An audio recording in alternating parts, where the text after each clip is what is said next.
जय श्री गणेश हर हर Mahadev Mahadev Shankar YouTube channel में आपका स्वागत है। दोस्तों आज मैं लेकर आया हूं एक नई जानकारी कि क्या आपके शरीर में नकारात्मक और सकारात्मक ऊर्जा दोनों है, नकारात्मक ऊर्जा को कैसे नष्ट करें। तो दोस्तों वीडियो को पूरा देखना ताकि पूरी जानकारी आपको प्राप्त हो। लास्ट तक देखना ताकि बारीकी से सारी चीज़ें आपको समझ आए, सारी बातें आपको समझ में आए। कई बच्चों के साथ ऐसा होता है कि नेगेटिव शक्ति के साथ उनके साथ पॉजिटिव शक्ति भी चल रही होती है। जैसे अधिकतर कोई प्रेत है, प्रेत के साथ माता चल रही है, यानी माता की भी कृपा है, पर जो प्रेत है वो परेशानियां दे रहा है, परेशान कर रहा है, दर्द कर रहा है शरीर में, सपने में दिक्कत देता है। तो ऐसे में बच्चे मेरे से प्रश्न पूछते हैं कि गुरुजी ये कैसे संभव है कि माता के होते हुए प्रेत चल रहा है, माता के होते हुए प्रेत दिक्कत दे रहा है, ऐसा कैसे हो सकता है। तो आज की वीडियो में मैं आपको बहुत अच्छी जानकारी देने जा रहा हूँ। जानकारी इसी के ऊपर है कि जब पॉजिटिव शक्ति है, पॉजिटिव सवारी है, तो पॉजिटिव सवारी के होते हुए नेगेटिव शक्ति का प्रभाव इतना क्यों है। जो पॉजिटिव शक्ति है फिर भी नेगेटिव शक्ति है, तो माता तो सर्वोपरि है, जगत जननी है, उसकी चरणों की तो धूल भी नहीं है। ये प्रेत वगैरह, ये जो प्रेत वगैरह होते हैं, इनको तो जो माता के सेवक होते हैं वही नष्ट कर सकते हैं, वही नष्ट कर देते हैं। तो माता की शक्ति होने के बावजूद भी, उनकी सवारी आने के बावजूद भी प्रेत कैसे रह जाते हैं शरीर में, वो शरीर में कैसे वास कर लेते हैं। या तो वो माता नहीं है या फिर वो प्रेत नहीं है, एक चीज हो सकता है। तो वीडियो को ध्यान से सुनिए, ये बहुत ही गहरी जानकारी है, क्योंकि अधिकतर बच्चे मेरे से पूछते हैं जो चौकी पर आते हैं, ये ऐसा कैसे हो सकता है। देखिए सब कुछ निर्भर करता है। मान लीजिए जैसे एक तराजू है, एक तराजू पे आपने कुछ सामान रख दिया, एक पे दूसरा सामान रख दिया, ठीक है। एक पे मान लीजिए आपने पत्थर रख दिए हैं और एक तराजू पर आपने मोती रख दिए हैं। तो पत्थर का वजन जो है वो ज्यादा है और मोतियों का कम है, क्योंकि कम मोती हैं। तो पत्थर का वजन ज्यादा होने के कारण तराजू झुक जाएगी। तो प्रभाव किसका ज्यादा हुआ? पत्थरों का ज्यादा प्रभाव हुआ। तो भगवान जो है वो सर्वशक्तिशाली होते हैं, सभी देवता में असीम शक्ति होती है। चाहे आप किसी भी देवता की पूजा कर लो, कोई देवता छोटा बड़ा नहीं होता, ये ध्यान रखिए।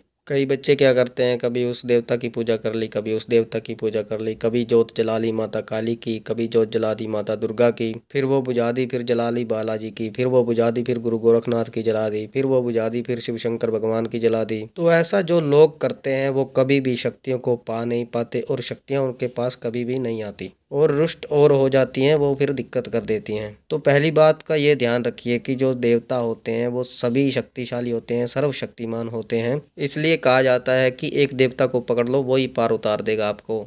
पर आपके लिए वो देवता कितना शक्तिशाली है वो निर्भर करता है। आपने उस देवता को अपनी भक्ति से कितना जागृत कर रखा है। जैसे आपके मम्मी पापा हैं, आपके मम्मी पापा अगर आपकी लड़ाई होती है तो वो जितनी जल्दी आपके लिए आएंगे और वो आपके लिए दिन रात एक कर देंगे, किसी और के मम्मी पापा थोड़ी करेंगे। तो इसीलिए जिस देवता की आप उपासना करते हैं, तो देवता तो सारे शक्तिशाली हैं। वही देवता जिनकी आप उपासना करते हैं, वही देवता को कोई और पूजता है तो उनके पास वो जागृत रूप से कार्य करते हैं, चौकी लगाते हैं। पर आप उस देवता को पूजोगे तो आप चौकी नहीं लगाते हो, आप संकट में हो। क्योंकि जो चौकी लगाता है उसने अपने देवता को जागृत किया हुआ है अपनी भक्ति से, भोग से, सेवा से, अपनी भक्ति से जोत जलाई है, तब जाके वो जागृत हुए हैं। भक्ति भाव सेवा से जागृत होते हैं देवता। तो आपने नहीं करी है तो आपके पास जागृत देवता नहीं है। तो ऐसे ही जो देवता होते हैं उनके अंश होते हैं, उनकी शक्ति के अंश होते हैं। जैसे एक अंश, दो अंश, तीन अंश, बहुत अधिक सारे अंश होते हैं उनके। जैसे मान लीजिए आप बाल्टी में देखते हैं बूंद बूंद टपकता है तो बाल्टी भर जाती है। इसी तरीके से एक एक बूंद, एक एक ऊर्जा आपके शरीर में आती है।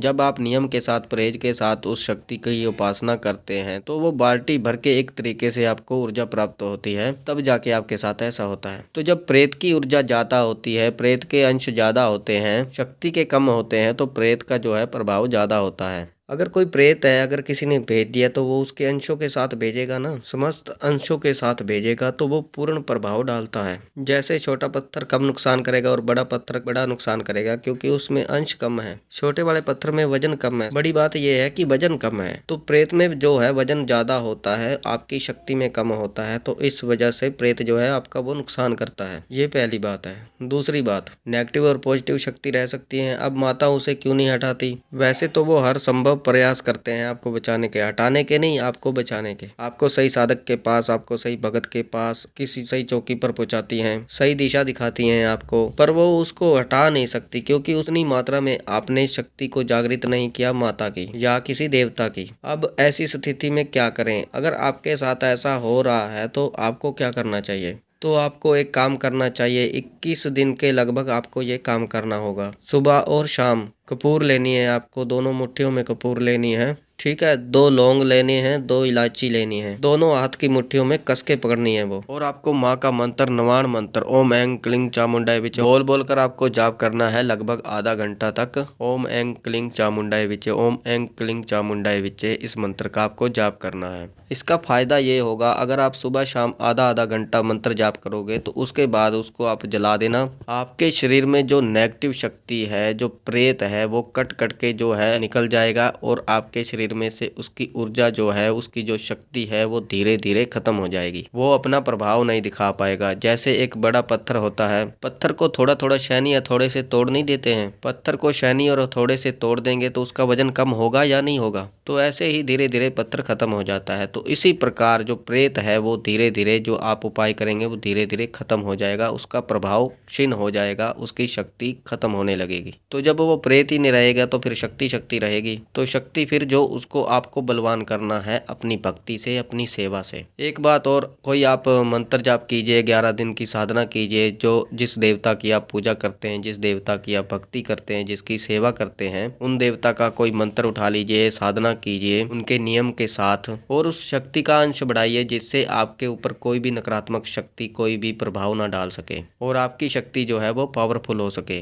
तो ये जो तरीका है, ये लौंग का, इलायची का और कपूर का, ये लगभग आपको 21 दिन तक करना है। तो जब ये आप करेंगे तो आपको महसूस होगा वो चीज़ निकलती हुई। कैसे महसूस होगा कि आपका जो शरीर है, आपके शरीर में से वो नेगेटिव शक्ति जो है खिंच खिंच के आपके हाथों में आ रही है, वो धीरे धीरे उनमें समा जाएगी। तो आप फिर उसको जला दोगे तो वो शक्ति खत्म हो जाएगी। अग्नि जो है वो शुद्ध कर देती है हर चीज को, इसलिए जलाना जरूरी होता है। जैसे नींबू है, किसी के ऊपर से उतारेंगे तो वो जला देंगे, जो नेगेटिविटी है तो वो भस्म हो जाती है। तो सुबह शाम ये उपाय करने से आपके अंदर जो नेगेटिविटी है वो धीरे धीरे खत्म हो जाएगी। सपन के माध्यम से आपको दिखाई देगा और आपको महसूस होगा, और माँ के अंश, जो उस देवता के अंश है, वो आपको बढ़ते हुए दिखाई देंगे। तो आप ये करके देखिए। अगर आपके साथ ये हो रहा है कि कोई आपके साथ शक्ति भी है तो कोई प्रेत भी है, तो ये काम आप करना शुरू करेंगे तो 100% आपके ऊपर जो प्रेत है वो खत्म हो जाएगा और जो पॉजिटिव शक्ति है वो उभर के आपके सामने आएगी और आपको वो अनुभव देना शुरू करेगी। तो अगर आपके ऊपर भी कोई नेगेटिव शक्ति है तो इस उपाय को कीजिए। आपके अंदर जो भी नेगेटिव शक्ति है धीरे धीरे खत्म हो जाएगी, समाप्त हो जाएगी, और आपकी जो शक्ति है वो आपके सामने प्रकट होगी और आपको अनुभव करवाएगी, आपको संकेत देगी। तो ये थी जानकारी। मुझे विश्वास है कि ये जानकारी आपको पसंद आई होगी। अगर आप हमारे चैनल पर हैं तो चैनल को सब्सक्राइब कीजिए, बेल आइकन को दबाइए, ताकि हमारी जो नई जानकारी है भक्ति से जुड़ी हुई, आध्यात्मिक से जुड़ी हुई, वो सबसे पहले आपको प्राप्त हो। ज़्यादा से ज़्यादा इस वीडियो को शेयर करें ताकि और लोगों तक और भक्तों तक ये जानकारी पहुँचे, ताकि वो इस जानकारी का लाभ उठा सकें और वो इस कार्य को करके अपने अंदर जो नेगेटिव शक्ति है उसको समाप्त कर सकें और अपने कष्टों को दूर कर सकें। लाइक करें, कमेंट करें, कमेंट में हर हर महादेव अवश्य लिखें। मैं महादेव और माता पार्वती से ये प्रार्थना करता हूँ कि आप पर सदैव कृपा बनाए रखें, आप खुश रहें, आपका परिवार खुश रहे, आपके सारे कार्य सिद्ध हो, आपकी हर मनोकामना पूर्ण हो। तो हम मिलते हैं एक नई जानकारी के साथ। तब तक के लिए हर हर महादेव, हर हर महादेव, हर हर महादेव।